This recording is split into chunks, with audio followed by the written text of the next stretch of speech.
Hey, what's going on, guys? Flick here, and welcome back to another episode of the FIFA 17 Career Mode with Southampton. You guys keep on dropping fresh and exciting press conference questions, so let's get into another press conference. Our first topic or statement comes from Naturo, and this is kind of a common concern among the Career Mode community. I've been watching a couple other Career Mode YouTubers, and they've been also struggling with the CPU being too easy on Legendary. Particularly, I was watching Chani Sports, and he decided not to mess around with the sliders and continue pushing on with the Career Mode. I think I'm going to take a similar mindset. If we continue to dominate the CPU like we have against Manchester City and most of the teams in general, then I may look to affect the sliders later on, but EA could roll out a patch any day now, so I'd like to keep it on Legendary and keep the sliders as is for the time being. Because we are progressing so rapidly through this Career Mode save, I think it's best if we start talking about topics relative to the January transfer window now, so by the time January does roll around, we'll be ready to go and have a couple of transfer targets in mind. I have expressed interest in picking up a target man striker. We'll talk about that a little bit more later, but what are we going to do about our current strikers? Martin Braithwaite and Shane Long have been sharing play time, and I really don't have a reason to sell either of them. They've been playing well and they haven't given me a reason to sell them, so I think I'm going to keep them in the team and just use whatever funds we have left over to bring in another striker to add to the combo. With some of our more experienced players, particularly Jose Font and Steven Davis, getting up there in age, they are starting to decline in their overall and market value. However, I don't necessarily want to sell them off, because as long as they're happy with their role in the team, even if it's not a crucial first team player, then I'm alright with keeping them on the bench and having them play when we do need them. This is especially true for players like Jose Font, who's been with us since we were in League 1, so I don't see him wanting to end his career anywhere else, maybe in his home country of Portugal, but outside of that, I think he wants to stay here at Southampton. I wanted to close off today's press conference by discussing our youth academy, obviously a very important aspect about this Southampton team, and I'm not in any hurry to promote those players in the youth academy to our first team. I'm going to let them sit in the academy for a bit, and once their potential does stabilize, I think I'll be promoting them in January and then get some first team action for them. But I have seen a couple of comments asking me to use the Scout a Future Star feature. Usually I don't use too many items for the catalog for career mode saves on YouTube, but if you guys are interested, I would be willing to scout a future star. So I'll leave a poll question for you right now. Do you want me to scout a future star for this career mode save, or should I just continue to look for talent through the traditional methods and the scouting network? As always, if you guys are enjoying this career mode and these press conferences, go ahead and drop a like to show your support, and also leave a press conference question for me to answer in the comment section. In today's episode, we'll have a few more challenges for this Southampton team as we start things off with a home match against Chelsea, and then getting into November, we have the second wave of our EuroLeague group stage fixtures, this one against Lille, and then closing out the episode against probably the most surprising team in the Premier League this season, Hull City, who are currently in 4th place. By looking through the comments section and also using my own knowledge of the Bundesliga and football, I have identified 5 target man strikers for us to pursue in January, and I want to get you guys involved through the poll system here on YouTube. I'd love to have more players in this shortlist, but the YouTube poll system is limited to 5 options. Each of these players are unique in their own right, some a little bit more experienced and up there in age, some of them are up-and-comers. Anthony Modeste is a player who has experience in the Bundesliga and is pretty highly rated at 80 overall. He'd certainly be an improvement at striker position, but he is at his peak at 28 years old, and he's going to start declining in a couple of seasons' time. Andre Silva, an up-and-coming Portuguese player who's also made the move to Cologne in this career mode save, but we could pick him up in January and he won't be too expensive. Jan Cordoba, a player from Mainz, and he also looks like a fantastic player. He's got the strength, he's got the pace, and that's really what I am looking for at striker. We have Sebastian Haller, an IRL transfer target for Southampton in the last couple of transfer windows, so you guys might want to see him. And finally, we have Raul Jimenez from Benfica, a promising Mexican player. I saw a great comment having to do with pre-contract players, and if you set the criteria right in the Global Transfer Network, you can get a load of options and transfer targets that you could look to pursue in January, and we might be able to add to the club for next season. So we have the length of the contract set to 1 year, and we're looking for first team quality players between the ages of 23 and 40. Chelsea are having a respectable season in 5th place, but looking at our player form, practically our entire team is in good form, and I think we have a good chance at getting a win here at St. Mary's. Chelsea are able to boast one of the top goal scorers in the league in Villian, but Jay Rodriguez, considering his recent run of form, is not far behind. If he can get a couple goals against Chelsea, he may even look to overtake him. Here's Villian, threading it through to Jamie Vardy, trying to play essentially Jose Fonte. A little bit of hesitation, and Chelsea even get the shot on target, still with it. Finally, Højbjerg's going to be able to get it cleared, and it's a foul on Chelsea. It's been a slow start to the game. Neither team have been to string together too many chances, but Boufal looking to use a Berber spin, but it will be Rodriguez to collect it, and might be able to get by a couple of Chelsea defenders. Running it to the byline, which has been so effective so far this season, getting by a few more, and he was trying to play that one centrally to James Ward-Prowse, but unfortunately, Chelsea's defense does end out on top on that one. Here's Cedric on the ball, trying to play this one through. Finally, it might be a chance for Jay Rodriguez to do something. He's going to hold it up and try to find a pass, still hanging on to possession, playing it to the edge, and it's Tadic. Just before the end of the first half, finds Boufal, trying to turn by the Chelsea defenders, gets by a few more, now shoots this one, and Courtois does make the save. It'll be a corner kick for us just before the end of the first half, and maybe we can get someone on it. It's Van Dijk, still hanging on to possession. The control wasn't great, but we win another corner kick, and we'll try out the near post this time. Boufal sends it in well, and Jay Rodriguez, an ambitious touch, but that's the end of the first half. Not many highlights in it. I think both teams respect each other, and as such, it was a pretty boring first half consisting of not too many chances, but I'm going to take some risks, play a little bit more attacking, and hopefully get a goal in this second half. Starting from the back, it's Jordi Clasie. Has a couple of options on the right, and he will look to find Tadic. An overlap run being made by the fullback, but Azpilicueta with the interception, I think I need to make a substitution because no one on this pitch has the aggression and the tenacity to break through the Chelsea defense. But finally, they push forward. Pedro finding Jamie Vardy, reunited with Conte as teammates, getting by a couple of our players. Jose Font gets the block in, and we need to get to this before Villian. He does get to it, and crossing it in once again. Easy collection for Fraser Forster.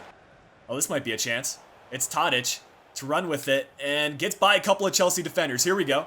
Gonna run it to the byline, nearly gets found in the process, and he does go down for a penalty kick. I've been working on my penalty kicks through the skill training, and we'll see if I can convert. Dusan Tadic to take it. We're gonna shoot it to the right, starting our run up, and this is looking pretty good, and that is a perfect penalty in my opinion. No way Courtois can get to that, and finally, we have the 1-0 lead. With the lead, we can finally make some defensive substitutions, taking off Højbjerg and bringing on Romeu. Along with that, we're going to give Salih Uçan some play time for James Ward-Prowse. Boufal on the ball, playing it centrally, and this is when we can just use some passing play. Chelsea's going to be pushing forward, and as such, I think they're going to start making some mistakes. Salih Uçan using some LTRT dribbling, and finding the pass in Jordi Clasie. Now over to Romeu, who scored in his EuroLeague fixture last time he got a start. He will find yet Jay Rodriguez shooting this one, and Courtois needs to dive and make the save. We've looked good on the corner kicks, and we've got a couple of tall players in here. Sending it to the near post. This is looking perfect, and Van Dijk of all players goes for the bicycle kick. We'll try the lofted corner kick this time and see if that does work any better, and that's a good looking one, and we might be able to get to that, but Courtois does make the save. Cedric laying it off to Salih Uçan. The long shot is blocked by Azpilicueta, and suddenly Chelsea are on the attack. Nearly hits the ref in the process. Now Conte finding Cesc Fabregas. It's Diego Costa. Chelsea, why are they passing it around? They need to push forward. Only 3 minutes left in this game. This is just too easy for us. We win back possession, and now Jay Rodriguez finding Salih Uçan. He'll play the through ball in the middle, and if we can get to this, it could have been 2, but not much time left for Chelsea to push forward. And again, they're playing it around the back when they need to get it up, and at the end of the day, we get the 1-0 victory off not too many chances. These are the kind of games where one mistake is going to cost you a win, and at the end of the day, it was Azpilicueta who made that mistake for Chelsea, and as such, we got the 1-0 victory off the penalty kick. Dusan Tadic also winning the man of the match. With it being the start of the month, we do have an update on our youth academy, and looking through the potential of these players, a lot of them are keeping their 94 potential, including Bradley Jackson. He's only 15 years old, so he wouldn't even be eligible for us to promote him to the first team, but we're going to let him hang around and see how he does develop. Same thing with Boksic. He's a center back and only 15 years old. Stepanak, I think, is our best prospect. 57 overall already, but he does have 77 to 94 potential, so he could be incredible. Kyle Morgan still at the 94 potential, but Dylan Cook and Ewan Lewis have dropped off, and I think I'll be offloading the players who do not exceed 90 potential. Shifting over to the senior squad, we'll see if some of the player growth was maintained and if players are still declining. It looks like Jose Font hasn't declined any more than he did before, which is good. because if he only declines 1 or 2 in his value, then he'll still be okay for a starter in the first season. Then the second season, we can maybe look to advance Ruben Semedo as our starting center back alongside Van Dijk. That is, unless we bring in another center back during that time, which could be a possibility. I don't know what's going to happen in the January transfer window. Striker is definitely our #1 target, but if players request a transfer, we may have additional funds to spend. But it looks like some of our younger players who have been getting play time in the cup games are also growing, which is good to see, and Boufal now up +1. Returning to the EuroLeague, we'll be starting quite a few of our youngsters in this one, and we'll see if players like Harry Reid can score another goal in this game. And thinking about it, we don't have too many backup left wingers with Jay Rodriguez playing primarily as a striker as of late, so we do have Lloyd Isgrove on the left, but due to our lack of depth at the left wings position, I think that's another position we may look to strengthen in January. Lille are in desperate need of a win in this match because so far we've been running away with our group in the EuroLeague, and if they do want to advance, picking up 3 points against a team like us would be big for them. A free kick chance for Lille. They've looked good so far. Haven't tested McCarthy yet, but here they're going to try to cross it in. Luckily we have Van Dijk on the end of it, and he does win the header. We could even get on the counterattack if Lloyd Isgrove could play it through. We have numbers here. James Ward-Prowse just needs to time this correctly, and it's going to be Isgrove making the run, trying to finesse this one, and that is going to be put wide. You need to put those kind of chances away. I understand he's a young player, but these are the kind of games he needs to step up in. Nathan Redmond looking to play this one through to Braithwaite. I don't know where the Lille defense is, but they're missing in action. And if Braithwaite can get by a couple of them, this could be a chance, and he's just burned by a couple of their defenders. Trying to play this one centrally, still with it eventually, and Yamba does collect, but this Lille defense have been suspect. I've had a lot better luck with PA taking our set pieces than James Ward-Prowse, and he's just going to try to loft this one in around the penalty marker. Actually, it's going to be more of a driven one, and it was a decent chance. Still with it, it's Harry Reid. He'll get inside the box, looking to get to the byline, and it just needs to be a cross in the area. It's Braithwaite on the end of it, and the header. And his heading ability is not one of his strong suits. He's messed up a lot of chances so far this season, and if there's a way to train that, I think I need to do it. Lloyd Isgrove again on the end of it, and he's going to look to burn by a couple of the Lille defenders. Getting to the byline, now crossing this one in. It's a good cross, and on the end of it, it's James Ward-Prowse. It's going to be a goal for us in the 34th minute, and that's the reason why I want to bring in a target man striker, because we scored on crosses so many times so far in this season, and I just imagine how effective it would be if we had like a 6'1", 6'2" striker on the end of it. The way we have been playing, we're bound to get a second goal, and I'm going to call in a couple substitutes in order to help make that happen. Looking at the team, James Ward-Prowse is probably the worst in terms of his stamina, so we're going to sub him off and bring on Salih Uchan. Outside of that, we're going to give Sam McQueen some play time over Lloyd Isgrove. On the counterattack, it's Sam McQueen making the run. I don't know what Lille is trying because they're playing too centrally, and this could be a chance for us to just square in the middle. That's going to be an easy finish for Braithwaite, and that should get us the 3 points for today. Braithwaite in the perfect kind of position. Sam McQueen had the awareness to sweat that one across, and just an easy bit of play and another goal. We're going to make our final substitution pretty early on. What I'm going to try to do is experiment with tactics. We'll move Van Dijk to the center defensive mid position, and we're going to take Harry Reid off, bring in Yoshida, and see how Van Dijk does play as a center midfield. Maybe that's where we're going to look to play him in the future. Chance for Lille. Couple of good passes, and that one will hit the post. We're going to scramble and get this one cleared. McCarthy actually has some outlets, so he's going to punt this one as far as possible. Braithwaite needs to win this header, and he does. It's Salih Uchan trying to find Braithwaite once again, and I think that might be too much power. Actually, keeper not coming out. Braithwaite, he got held back by his jersey. The ref didn't see it, though. This could be a big steal for us in the midfield, but Lille do hang on to possession, trying to get a goal before the end of this game, maybe even to boost their confidence for their next fixture, because I don't see them getting back into this game. But we might be able to add on a third goal if they can't close down Sam McQueen. He's going to use some shielding to hang on to possession, now looking to work it around. Nathan Redmond in the midfield, but actually it's Romeu with the ball.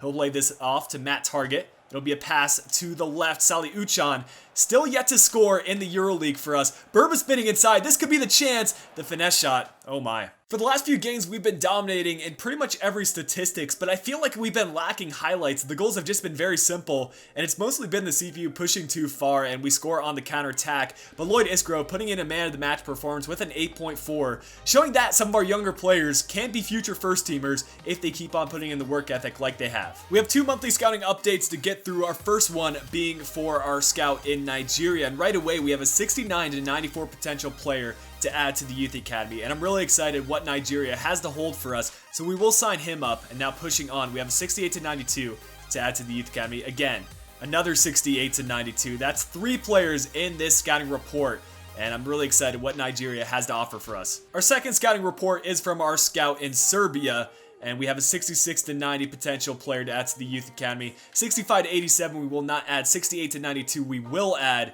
And the final player is 65 to 89. This match against Hull City is a must-win game for us and them because Spurs are maintaining their good form. If we get a win, we'll once again be top of the league table, but Hull City looking to get within those top 4 spots. We'll be returning to our traditional starting 11 in this one, and as long as Jay Rodriguez keeps on bagging in goals, he will retain the starting striker spot. I know we have a lot of other strikers who are quality, the likes of Martin Braithwaite and Shane Long, but I need to keep playing the players that are in form. Looking at this Hull City team, I have a lot of respect for what they've been able to accomplish, but I won't be holding anything back in this game, and I expect us to win by a large margin.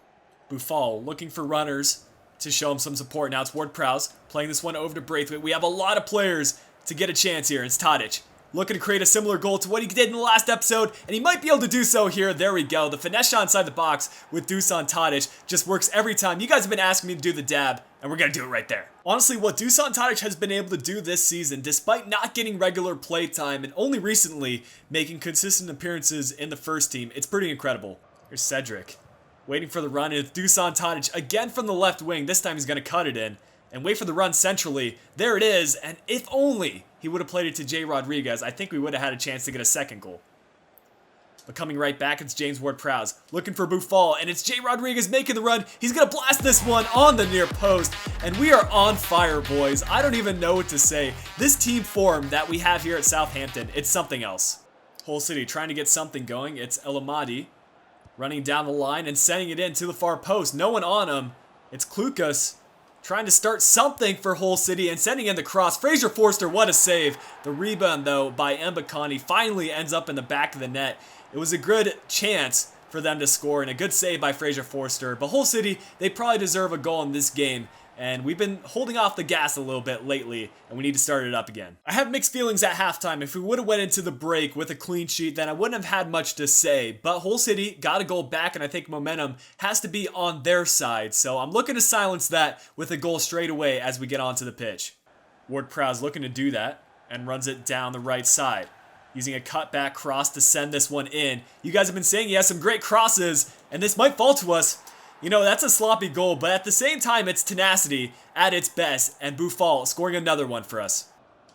Some space here for Boufal to run. Maybe he can add on another goal to what he already has today, and just showing off his pace right there. Has a pass centrally, holding it up a little bit more, now playing it centrally, and it's going to be Tadic to slot that one in. It's 4-1, and Hull City, they've just fallen apart coming out of the break, whereas we have taken everything to advantage. We'll look to make some changes and start thinking about our next fixture. Ward-Prowse will be coming off and Sally Uchan coming on. Who else do I want to give some play time to? Shane Long hasn't featured too much today, so we'll put him on for Jay Rodriguez. And I think later on in the match, we may as well bring on Braithwaite for one of our wingers. Jordi Classy playing this centrally, and it's Shane Long taking on the Hull City defense, slipping it through to Jordi Classy. Doesn't have much help around him, but he will play it off to the right. And it's going to be Cedric eventually getting into it. Davies makes the interception. That's about the only great defensive stop Hull City have had all day.